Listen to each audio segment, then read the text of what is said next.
Terima kasih waktunya.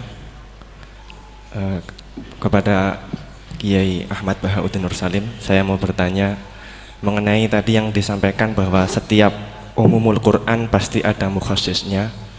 Ketika dilihat zaman sekarang ada kelompok liberal yang mencoba untuk mengamandemen Al-Quran dengan tidak mengkaitkan konteks zaman dulu, malah mengkaitkan dengan konteks zaman sekarang.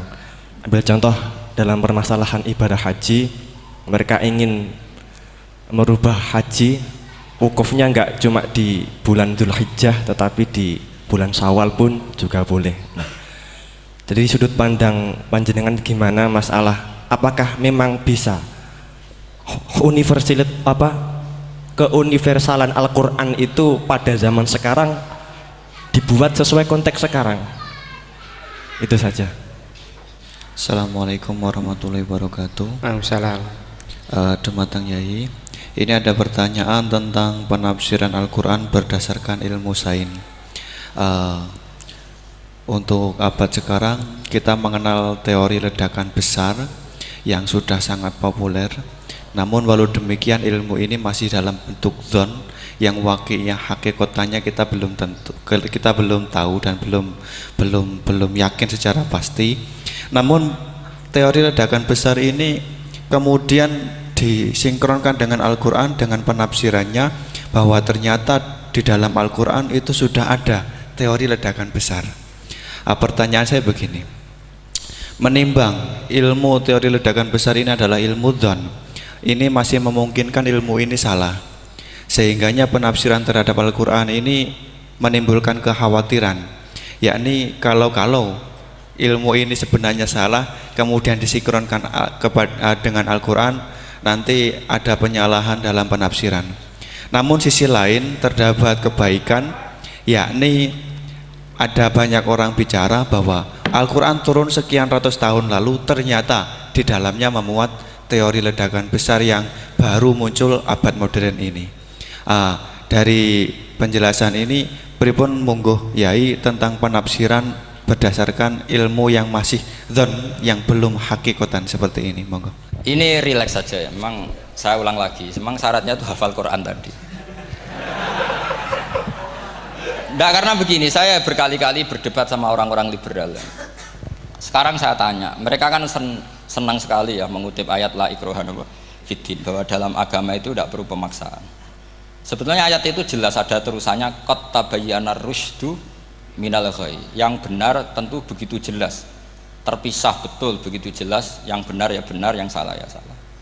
Sehingga kita tidak perlu memaksa orang, misalnya 2 ditambah 2 itu 4, terus kamu paksa, kalau nggak mengatakan 4 tak penjara, itu tidak perlu.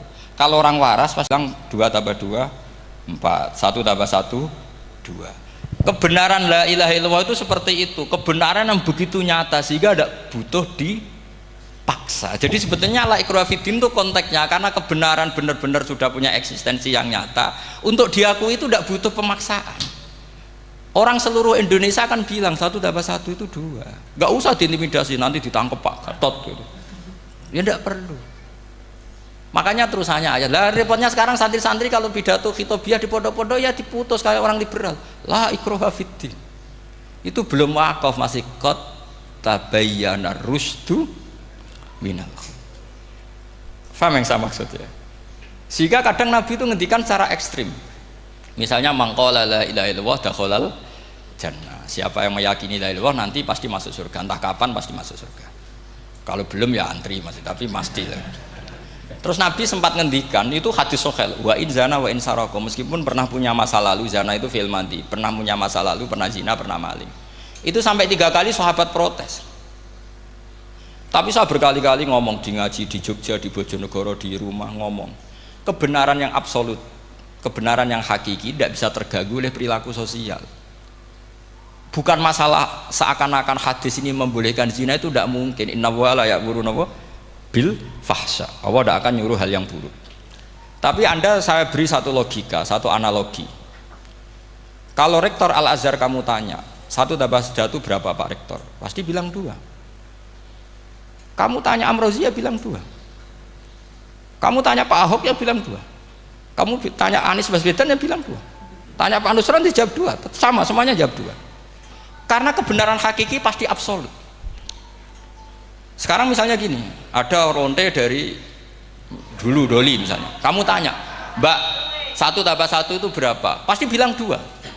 Jangan kamu mentang-mentang imam masjid, saya tak jawab 3, saya kan imam masjid, masa sama dengan lonte? Tidak bisa, kebenaran absolut itu pasti sama.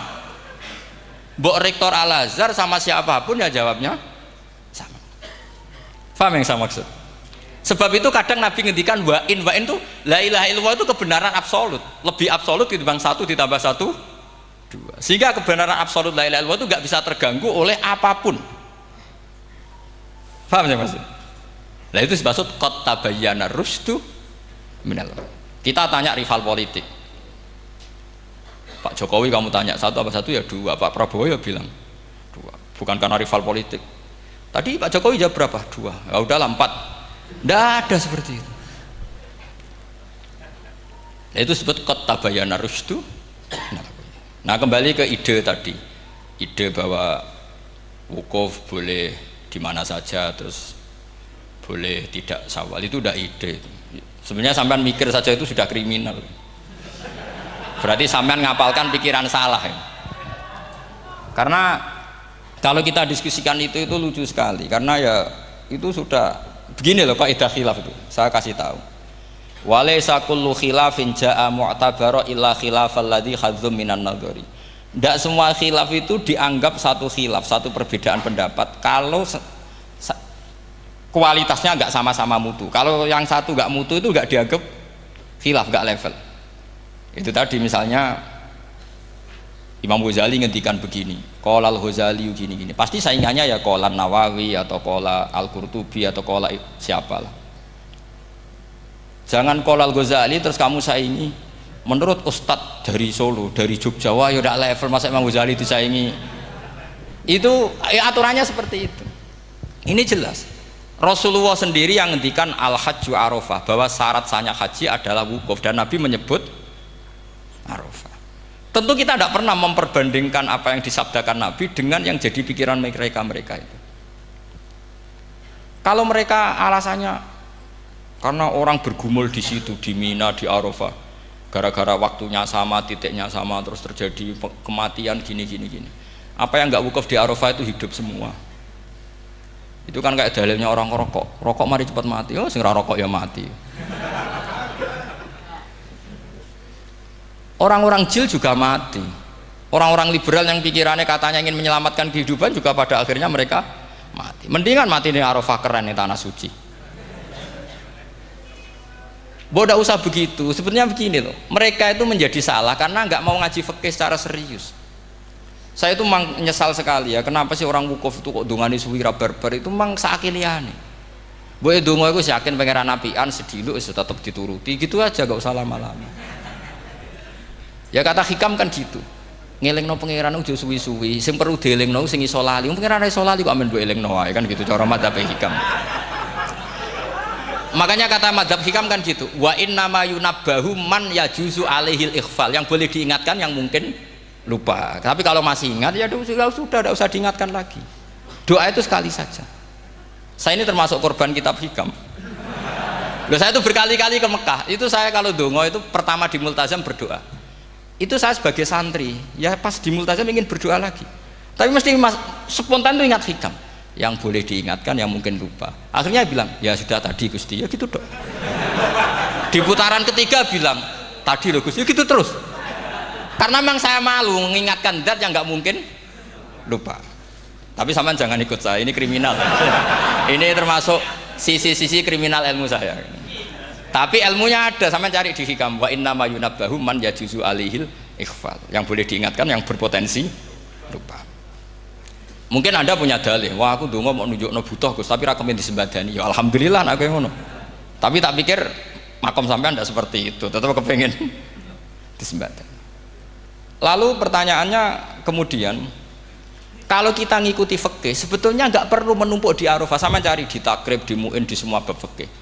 Wukuf di Arafah itu sah dan tidak perlu muksun, walau mutarodidan, meskipun hanya jalan-jalan. Bahkan di Fathul Mu'in diberi walau lagi, walau fitolabi abidin, moro Arafah golek duit ceblok atau golek apa, no ya wis sah. Loh andai kan semua melakukan itu mau nge-shift muter saja kan selesai kan. Mari terus dodongkrok di situ lama-lama.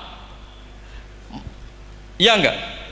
Zaman Fathul Mu'in dihentikan walau mutaraddidan lewat tok itu sudah sah. Bahkan walau fitola biabikan meskipun tidak punya niat wukuf. Pokoknya ke situ ya sudah nyari-nyari apa. Sing mari menumpuk gara-gara semua itu ingin ideal.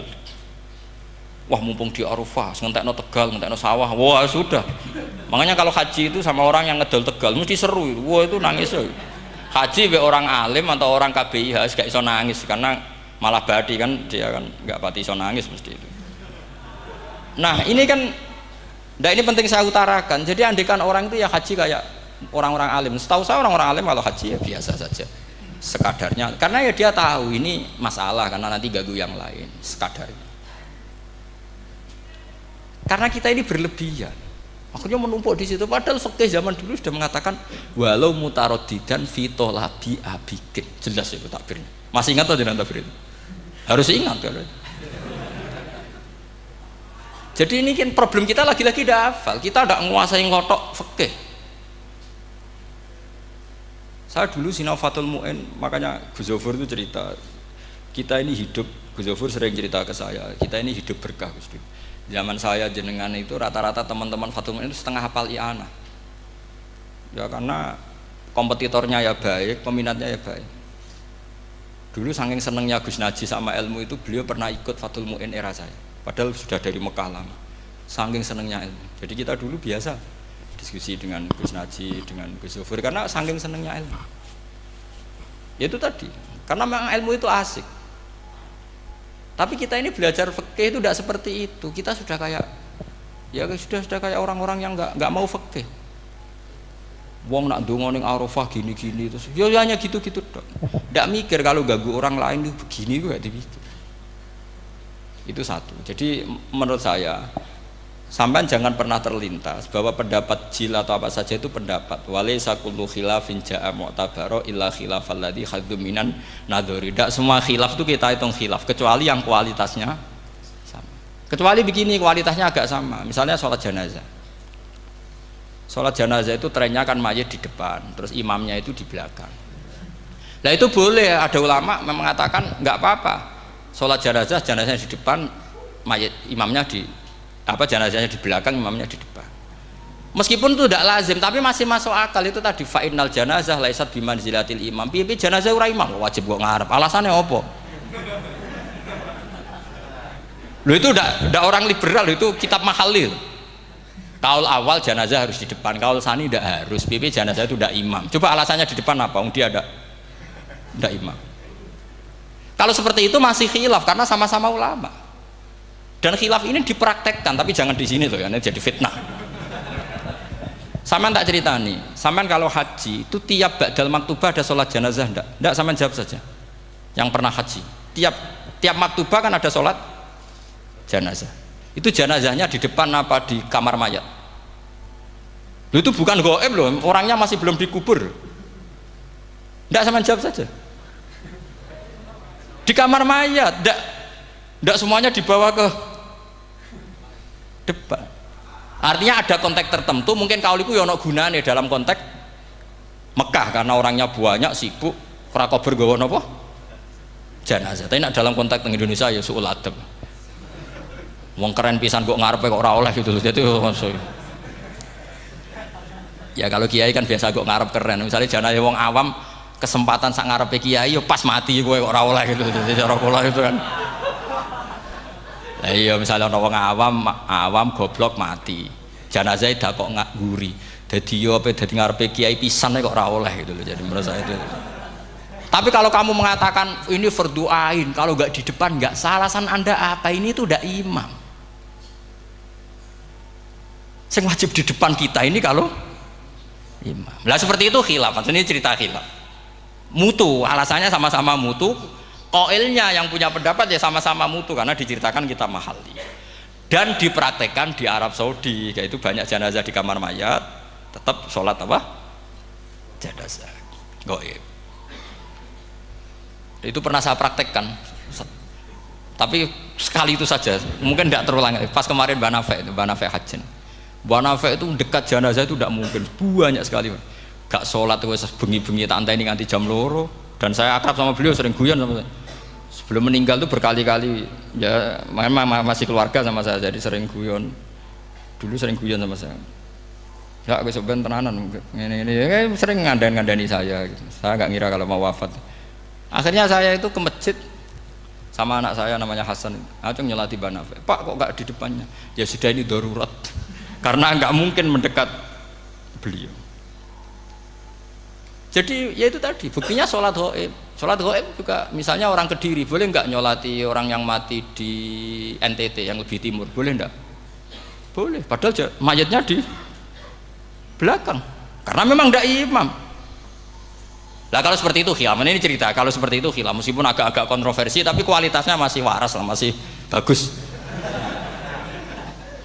Sampai kalau nggak percaya cari di Mahali di bab jenazah. Kalau mahalinya ada di Qalyubi, tapi jelas saya yakin itu ada.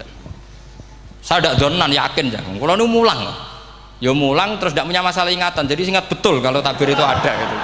Jadi saya ingat betul kalau takbir itu ada. Nah terus pertanyaan kedua dari Kang Anwar tadi itu memang problem ya. Tapi itu bisa diatasi lewat seni menulis. Biasanya kalau seorang penulis, apalagi di Indonesia itu kan gampang sekali. Kalau kata itu bisa bias atau majas, kan bisa dikasih tanda kutip, dikasih tanda apa? Kutip. Itu memang nyata ya. Saya pernah berdebat berkali-kali. Saya kan satu tim ya dengan Pak Zaini, dia seorang profesor, juga pernah tanya Gus Wafi, putrane Mbah Mun saat di Syria. Zaman itu saya Ramdan Al-Ghouti masih hidup. Saya itu punya komunitas dokter. Ini cerita nyata ya. Yang dia tanya gini, Pak Bahak, kita ini ahli embriologi. Dan tidak pernah ada ceritanya ada segumpal darah dalam proses embriologi. Yang ada itu sekian zigot yang berhasil nempel di dinding rahim itu nanti yang jadi janin. Jadi kalau kita ngaji ada segumpal darah itu menjadi aneh bagi kita karena proses itu tidak ada. Ya saya jawab ya enteng saja. Ya kan yang bilang segumpal darah itu kiai kan tidak Quran.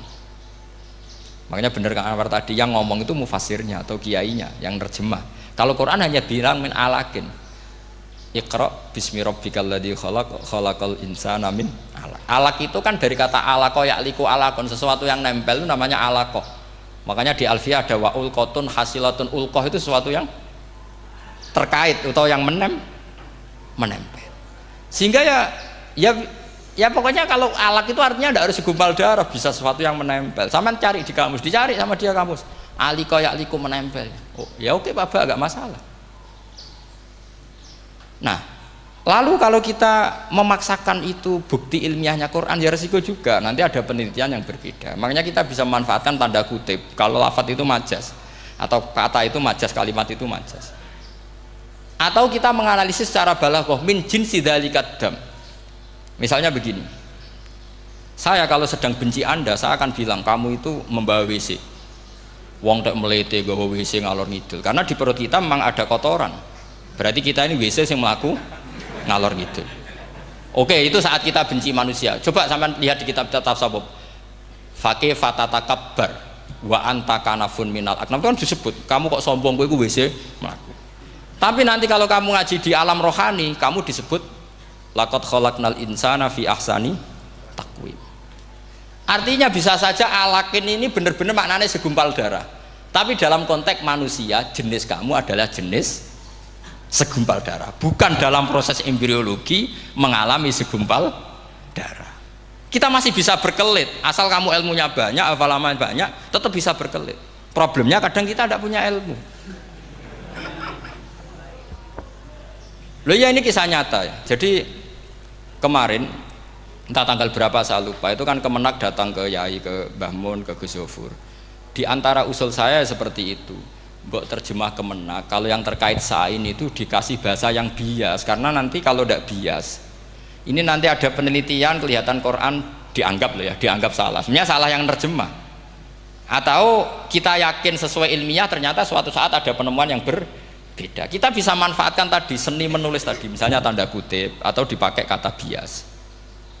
Ya misalnya begini, contoh paling gampang tadi, misalnya kita bangga misalnya Quran terbukti benar ketika mengatakan Wa ja'ala bainahuma barzakha wa hijra mahjura. Antara air tawar dan air laut itu ada pemisah. Kita mungkin ya setuju nyari-nyari ayat tentang Big Bang, tentang apa ledakan yang dahsyat. Tapi apapun itu teori itu bisa iya bisa tidak. Nah itu kita bisa manfaatkan tanda kutip. Atau seni pakai lughat. Saya beri contoh seni lughat begini. Keyakinan santri yang di sini, yang di kewagian sini. Makhluk itu yang terkenal kan 3. Manusia, jin, terus setan. Sudah kan 3 itu. Keyakinan sampean manusia dengan jin sama apa enggak? Beda kan, katanya beda. Terus jin dengan setan itu beda apa sama? Enggak, sampean jawab. Beda, rata-rata santri fikih bilang beda karena jin itu bisa mukallaf, bisa sholat, bisa enggak. Kalau setan pasti enggak sholat.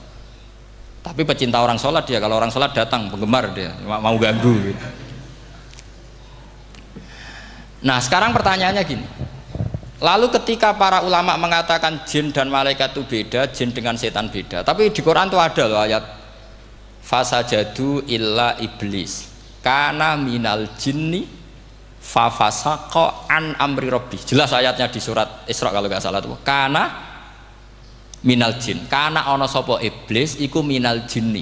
Padahal tadi Anda yakin iblis dan jin itu tidak sekategori, tapi ayat itu kana minal jin. Caranya gimana? Gampang, sama cari di tafsir Baghawi atau tafsir Ibnu Katsir. Caranya adalah dianalisis secara lughat. Sesuatu yang nggak kelihatan atau yang gelap disebut jannah. Misalnya malam, kata Quran apa? Falamma janna alaihi lailu ra'a kaukaba. Karena malam itu gelap disebut jannah. Orang yang gila karena masturul akli disebut majnun. Karena madatul kalimah sama-sama jinnun. Madatul kalimah kan sama kan? Jim nun musyaddad berarti jim nun. Saya ulang lagi ya. Kalau malam disebut falamma janna alaihi lailu. Kalau orang masturul akli disebut majnun. Orang dalam kandungan disebut janin. Kullu dzalika yusamma bidzalik li'annahu mastur. Semua dinamakan itu karena mastur, tidak kelihatan. Nah, sekarang sampai tak tanya, iblis itu kelihatan apa enggak? Enggak. Berarti kalau kana ana sapa iblis minal jinni setengah barang sing ora ketok. Kecumanane minal jinni kelompok jin. Nanti kamu masalah dengan kiai Anda meyakini, "Lho jin kok iblis?" Beda. Jin itu iso ngaji. Ya gampang saja, kalau jin yang sakolen ya jin yang bisa Islam bisa kafir. Tapi kalau kata jin yang dalam ilah iblis, karena minal jinni minal masturin. Faham yang saya maksud? Tetap bisa ada solusinya. Makanya ngaji itu jangan hanya Ibnu Katsir. Ibnu Katsir itu beliau hanya menjawab lewat riwayat. Beliau jarang bermain di lafadz. Tapi kalau sampean ngaji kayak tafsir Baghawi, kayak tafsir apa itu, subhanallah, ya Baghawi terus Bedawi, itu nganalisnya sering pakai lafadz dan itu menjadi mudah.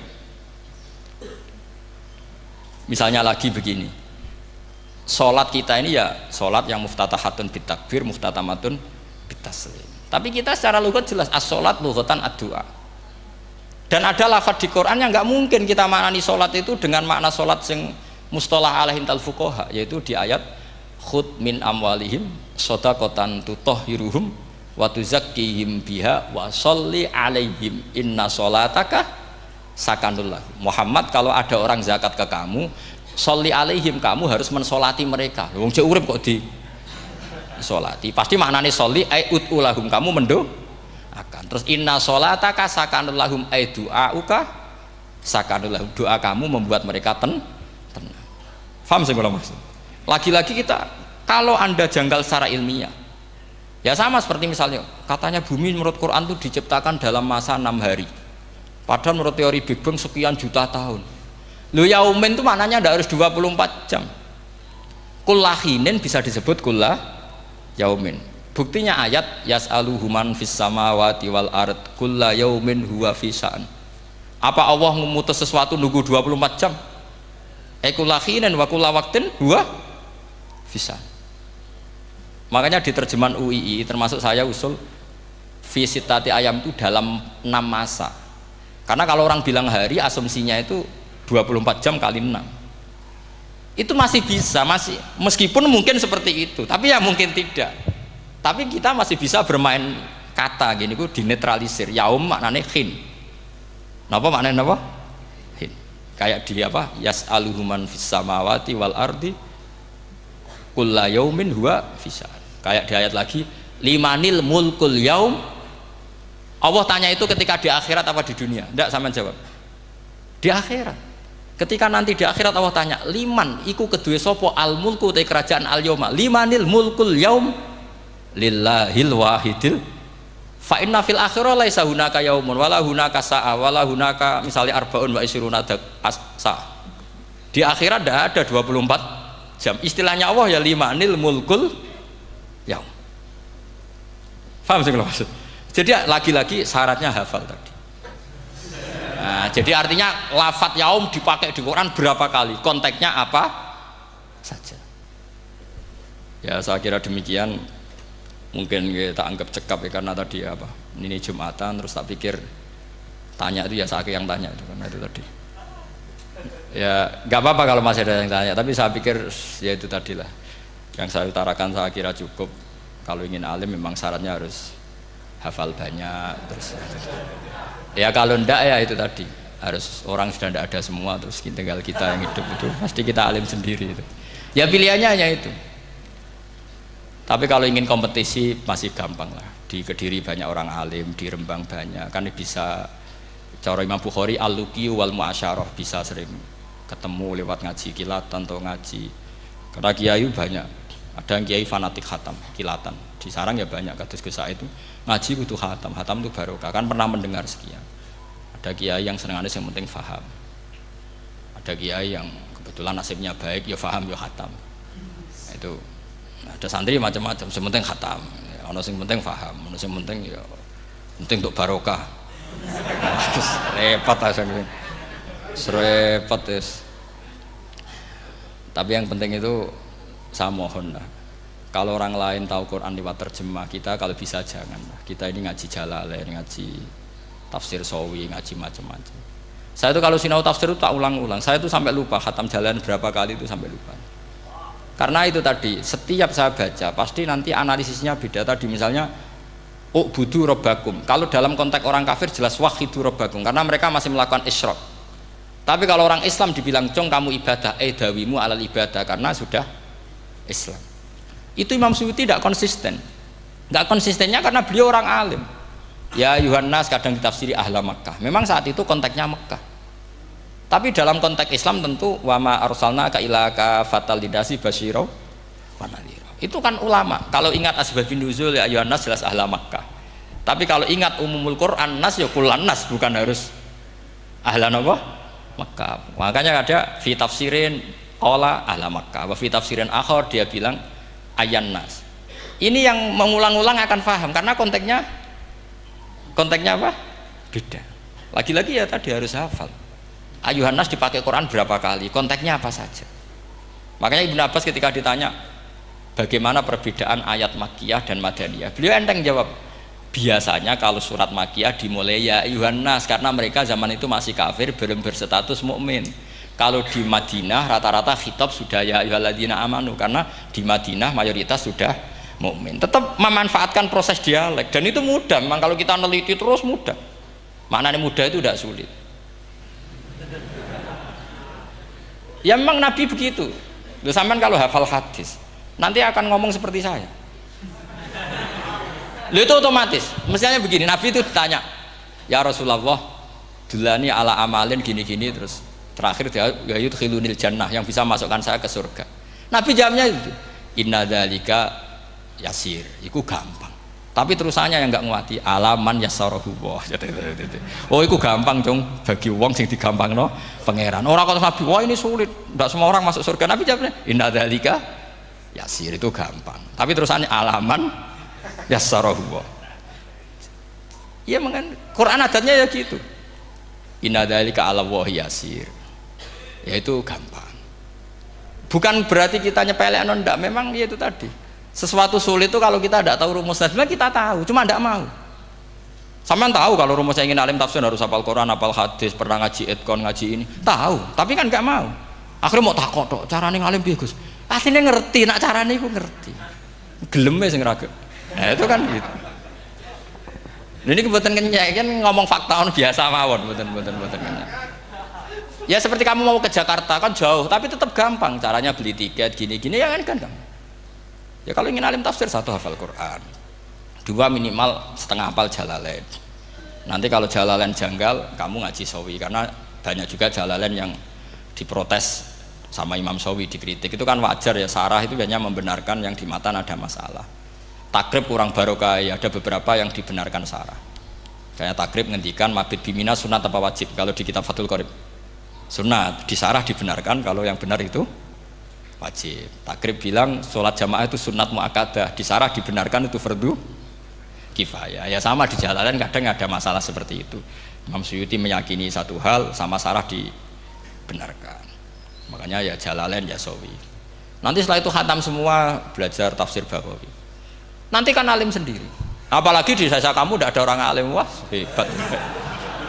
Kak, kamu jangan hidup di sarang, di Lirboyo, di daerah-daerah, jangan hidup di Kuagen, nyari daerah yang aman. Aman dari kontrol maksudnya. Tapi yang jelas itu jawab dulu mudah. Kalau kamu menjawab sulit, kualat neraka sama. Lihat bagaimanapun Quran disifati Allah walaqad yassarnal Qur'ana lidzikri fahal mim mudzakir.